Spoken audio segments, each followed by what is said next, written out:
Uşaq cərrahiyyəsi nədir? Niyə məhz bu cərrahiyyə ilə uşaq cərrahı məşğul olmalıdır? Çünki uşaq fiziologiyası çox mürəkkəbdir. Yeni doğmuşlarda hansı cərrahi xəstəliklər müşahidə olunur? Yeni doğmuş uşaqlarda çox xəstəliklər rast gəlinir. Valideynlərin də həyat tərzinin çox böyük önəmi vardır. Uşaq cərrahiyyəsi hansı xəstəlikləri müalicə edir? Uşaqların döş qəfəsi cərrahiyyəsi, qarın boşluğu cərrahiyyəsi, uroloji problemləri, baş və boyunun bəzi cərrahi xəstəlikləri. Uşaqlarda daha çox rast gəlinən döş qəfəsi deformasiyası var. İrsi faktorlar çox önəmlidir bu xəstəlikdə. Hazırda uşaqlarda hansı uroloji xəstəliklər müşahidə olunur? Anadan gəlmə anomaliyalardır. Təcrübənizdə hansı əməliyyatları həyata keçirirsiniz? Çox yeniliklər etməyi bacardıq qısa zamanda. Hər vaxtınız xeyir əziz izləyicilər. Can həkimi verilişinin bu dəfəki buraxılışında uşaq cərrahiyyəsi və uroloji xəstəliklərdən danışacağıq. Elə bu məqsədlə studiyamıza qonaq da dəvət etmişik.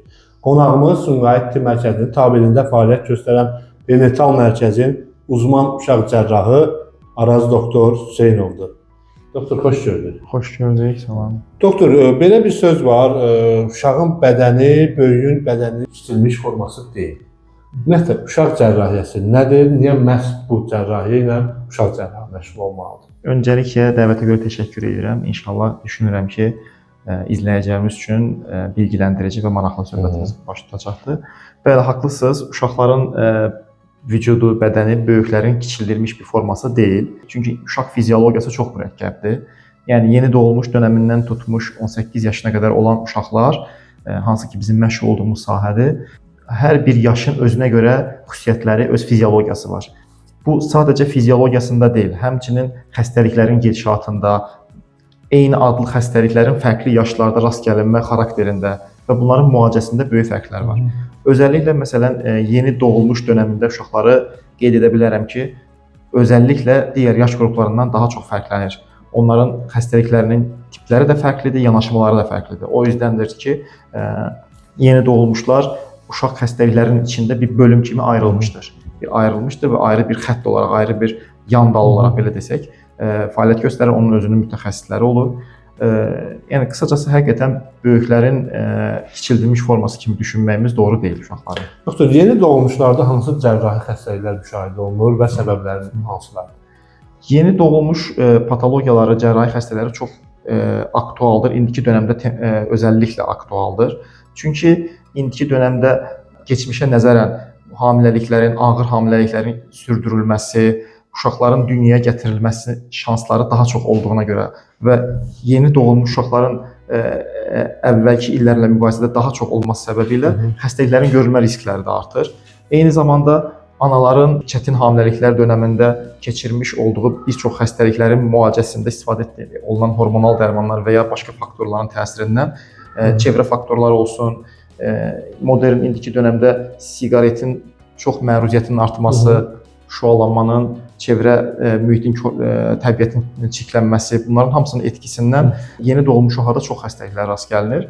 Bu xəstəliklər yeni doğulmuşların olduğu mərkəzlərdə, xüsusi reanimasyon şərtlərdə müalicə alınması gərəkən xəstəliklərdir və cərrahi də bu işin olmazsa olmazlarındandır, ən önəmli yerlərində durur. Deməli, belə anlaşılır ki, yeni doğulmuşlarda rast gəlinən xəstəliklərin əsas səbəblərindən biri valideynin həyat tərzidir. Bəli, valideyn həyat tərzi bəzi şeylər ondan da asılı, valideyndən də asılı deyil. Yəni çevrə faktorları var, hava kirliliyi falan bu kimi şeylər, amma valideynlərin də həyat tərzinin çox böyük önəmi vardır. Yaş məsələləri də o da çox önəmlidir. Ümumiyyətlə, uşaq cərrahiyyəsi hansı xəstəlikləri müalicə edir? Uşaq cərrahiyyəsi cərrahi bölümlər içində ən geniş çalışma sahəsinə malik olandır. Məsələn, uşaq cərrahiyyəsi olan cərrahları, uşaqların döş qəfəsi cərrahiyyəsi, uşaqların qarın boşluğu, yəni abdominal cərrahiyyə dediyimiz qarın boşluğu cərrahiyyəsi, uşaqların uroloji problemləri, eyni zamanda baş və boyunun bəzi cərrahi xəstəlikləri uşaq cərrahiyyəsinə aiddir. Məsələn, biz belə də deyə bilərik, belə misal gətirə bilərik ki, böyük cərrahilərdə, məsələn, uroloqlar sadəcə uroloji orqanlar xəstəlikləri ilə məşğul olur və ya döş qəfəsi cərrahları, torakal cərrahlar deyirik. Bunlar döş qəfəsinin xəstəlikləri ilə məşğuldurlar və ya ümumi cərrahlar daha çox ağırlıqlı olaraq qarın boşluğu ilə məşğul olur və ya baş boyun cərrahları, baş boyunlu. Amma uşaq cərrahiyyəsində bir uşaq cərrahı adını çəkdiyim bu problemlərin hamısından özü məşğul olur və bu işlər sadəcə açıq cərrahi deyil, həm də endoskopik cərrahi və laparoskopik cərrahi olaraq bölünür. Ona görə də uşaq cərrahiyyəsinin çalışma alanı, çalışma bölgəsi çox böyükdür. Uşaqlarda daha çox rast gəlinən döş qəfəsi deformasiyası var. Zəhmət olmasa ondan danışardınız. Ümumiyyətlə bu cərrahi xəstəliyin yaranmasına səbəb nədir və müasir cərrahiyyədə müalicəsini necə aparır? Döş qəfəsi deformasiyaları və ya patologiyaları əslində mənim də bir uzmanlıq bitimində olan bitirmə imtahanı üçün hazırlamış olduğum tez mövzumdur. Yəni daha dərindən məşğul olduğum, daha çox məşğul olduğum sahədir. Bu xəstəlik ailəvi keçiş olan, yəni bir xəstəlikdir. Bəli, irsi faktorlar çox önəmlidir bu xəstəlikdə. Əslində bu xəstəliklərin çox ağır formaları deyilsə, uşaqlarda ciddi fiziolojik problemlər yaratmır. Daha çox bəlli bir yaşdan sonra kosmetik narahatçılıqlar yaradır. Sözsüz ki, deyirəm, ən ağır formalarını demirəm. Amma bu kosmetik sorunlar da, problemlər də bir zamandan sonra uşaqlarda psixolojik olaraq çox pis etkilir uşaqları, pis təsir edir uşaqların. Onların gələcək həyatında özgüvən itkisi və s. fərd olaraq ortamda özlərini tanımaları üçün narahatçılıqlar yaradır. Ona görə zamanında müdaxilə etmək lazımdır.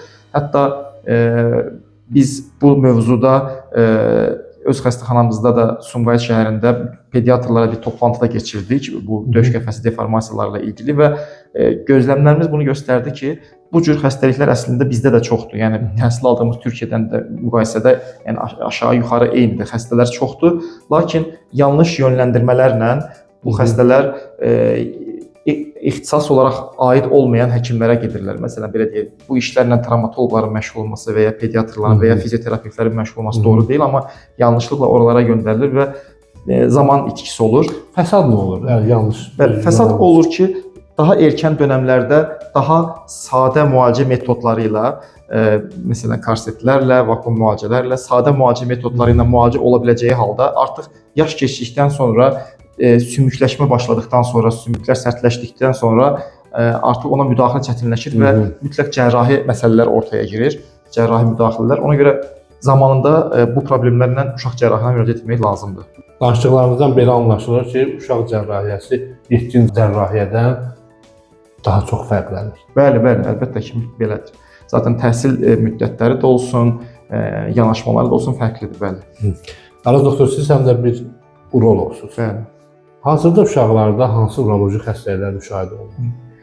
Uroloji xəstəliklər Azərbaycanda bizim toplumda çox rast gəlinən patologiyadır. Yəni belə deyək, endemik bölgədir. Uroloji xəstəliklərin çox olduğu bir bölgədir. Həm böyüklərdə, həm uşaqlarda. Bizim daha çox rastlaşdığımız uşaqlarda anadan gəlmə anomaliyalardır. Amma daş xəstəlikləri və ya qazanılmış hansısa bir xəstəliklər də uroloji xəstəliklər də çox görünür. Yenə də bizim çox gördüyümüz, çox məşğul olduğumuz uşaq uroloji anadan gəlmə patologiyalarıdır.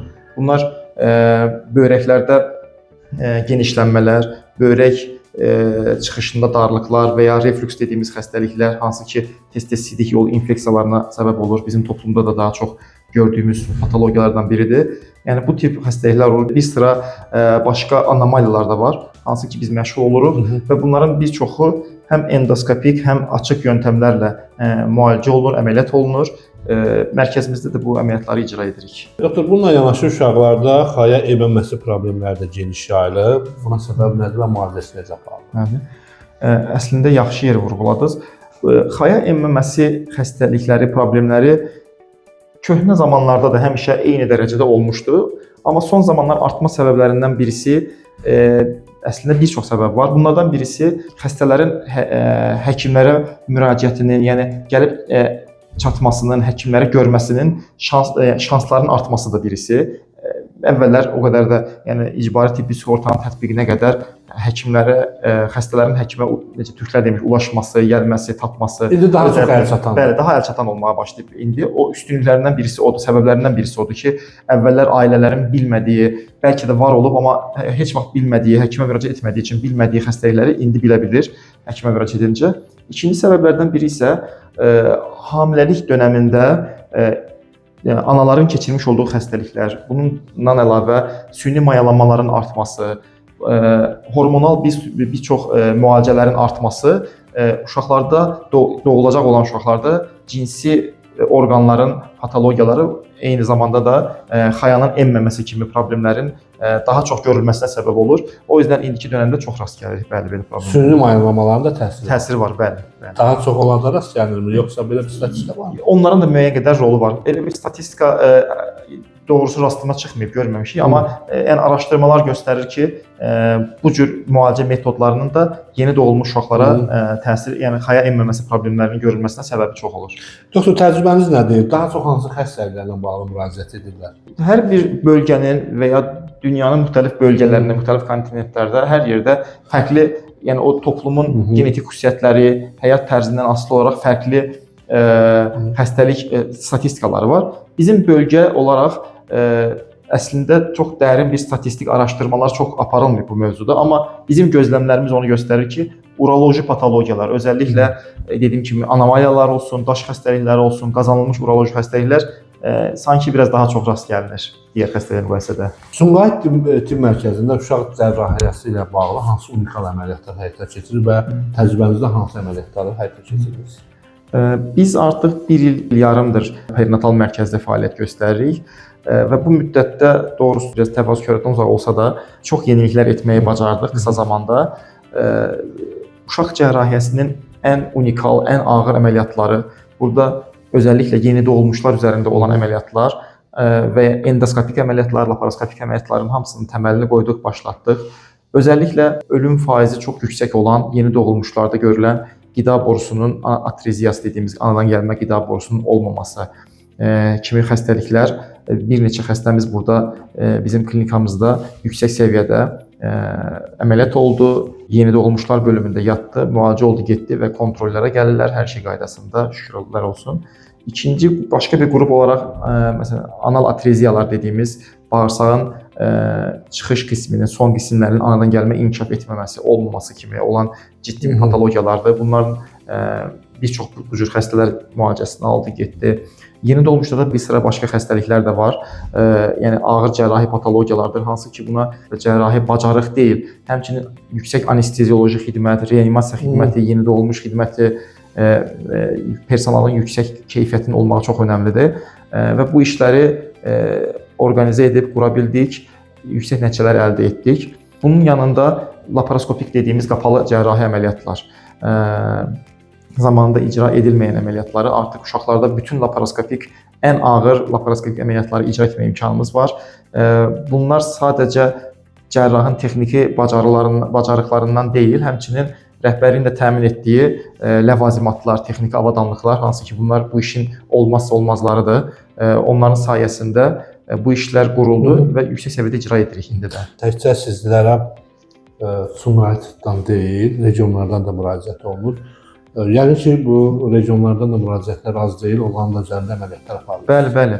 İcbari tibbi sığortanın tətbiqi ilə qurulmuş sistem belə çalışır ki, rayonlarımızda doğulmuş olan və o bölgələrdə cərrahi xidmət göstərmə imkanı olmayan mərkəzlərdən bizlə birbaşa əlaqəyə keçib xəstələri alırıq. Özəlliklə də Sumqayıt olaraq şimal bölgəsindən daha çox xəstələr müraciət edir, amma Azərbaycanın hər yerindən xəstələr ən ucqar nöqtələrimizdən belə rahatlıqla gəlib yüksək səviyyədə əməliyyatlarını olurlar burada. Həkim olaraq hədəfiniz nədir? Yəqin ki, hədəfdə hansısa unikal əməliyyat həyata keçirmək var. Əlbəttə. Doğrusu bizim reallığımızda mümkün ola biləcək bütün əməliyyatları icra etməyi bacarmışıq, amma sözsüz ki, bu bitmir, yeniliklər çıxır, yeni əməliyyatlar. Biz bunu tədbirlərdə, beynəlxalq tədbirlərdə də gedirik, görürük və onları tətbiq etməyə çalışırıq. Hədəflərimizdən, istəklərimdən birisi odur ki, gənc həkimlər, gənc rezidentlər də bizim klinikada artıq təhsil ala bilsin istərdik, bunu istərdik. Çünki müraciətlər olur, istəklər olur. Yəqin ki, yaxın zamanlarda o da təmin ediləcəkdir və öz bildiklərimizi, yenilikləri gənc nəsillərə də öyrətmək ən böyük hədəflərimizdəndir. Bir dənə bir sualımız var. Veriliş olaraq bizə təklifiniz nədir? Çəkilişdən öncə də sizinlə danışdıq. Əslində çox bəyəndik. Sizin işə yanaşmanızı, əslində əvvəl heç bir fikrimiz yoxdur, necə gedir bu işlər, necə yürütülür, amma çox ciddi işlər görürsünüz. Doğrusu bu cür davam etmənizi tövsiyə edərdim. Çox gözəl təklifdir və fərqli ixtisaslardan olan həkimlərin də burada olması, özəlliklə gənc həkimlərimizin də özlərini ifadə etmələri üçün yaxşı fikirdir. bu cür davam etmənizi tövsiyə edərdim. Təşəkkür edirəm Araz Sağ doktor. olun. Gəldiniz və suallarımıza ətraflı cavab verdiniz. Hörmətli izləyicilər, sizin də hər hansı bir suallarınız varsa, şərh bölməsində qeyd edə bilərsiniz. Bununla yanaşı, şərh bölməsində növbəti verilişimizdə hansı həkimi qonaq görmək istəyirsinizsə, onu da qeyd edin. Əziz izləyicilər, xatırladım ki, qonağımız Sumqayıt Tibb Mərkəzinin tabeliyində fəaliyyət göstərən perinatal mərkəzin uzman uşaq cərrahı Araz Hüseynov idi. Çalışın, sağlam olun.